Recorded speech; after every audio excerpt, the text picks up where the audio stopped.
Hey folks, Gary here. Happy Tuesday morning to you. I hope your day is starting off really, really well.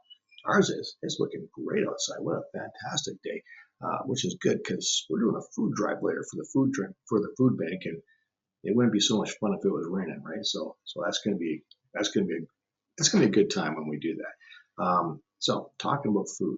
Um, Today we're going to talk about actually not having food and doing that on purpose.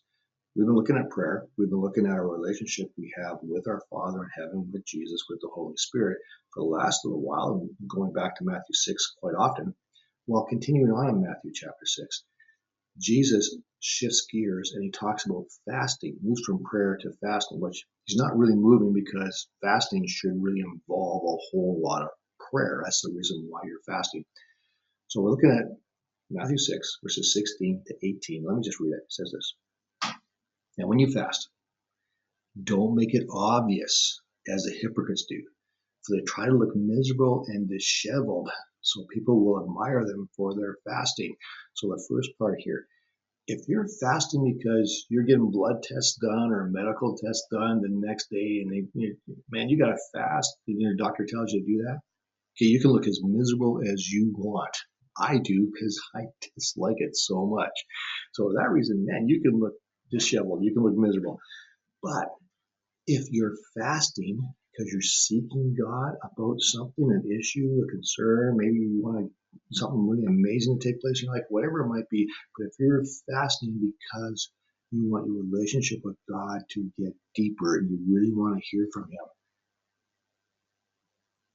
then don't advertise that you're fasting. Don't try to look like the hero because you're fasting. That's what Jesus is saying. Because if you do that, if you're going for the attention, well, then it says, I tell you the truth, that is the only reward they will ever get. All you're going to get is the attention. You're not going to get anything else. Kind of like when he talks earlier in Matthew 6 about the hypocrites who pray, who make a big show of it. He's saying they've already got their reward, right? These disciplines of prayer and fasting are not done to make yourself famous or to make yourself look good. They're done to deepen your relationship with God. That's the purpose, is to get to know Him. And that's how it takes place inside here. That's a private thing. That's between you and God. Now, it spills out into the community because God uses you, but it's supposed to be between you and Him, right? It's not about what other people think. It's more about, do you know Him? And so, continuing on, it says, verse 17, but when you fast, comb your hair, wash your face, then no one will notice that you are fasting except your Father who knows what you do in private. And your Father who sees everything will reward you. When we fast for, like I said, all sorts of reasons. We fast to say, God, I'm so serious about this. I want to see you move in this area. We fast because, Lord, I want to hear your voice. Lord, I want to give this time to you. Lord, I want you to move in my life. It's all sorts of reasons. Now, you want to be wise in that, and I want to make a big teaching on it, but you want to be wise. Food's important. Your body needs it. So be wise when you fast. Don't harm yourself in that.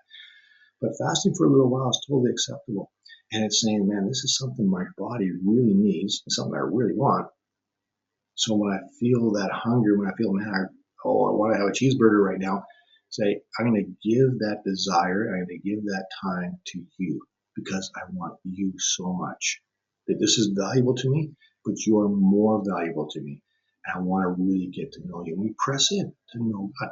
And that's the reward. The reward is we know Him better. We know Him deeper. The relationship gets deeper.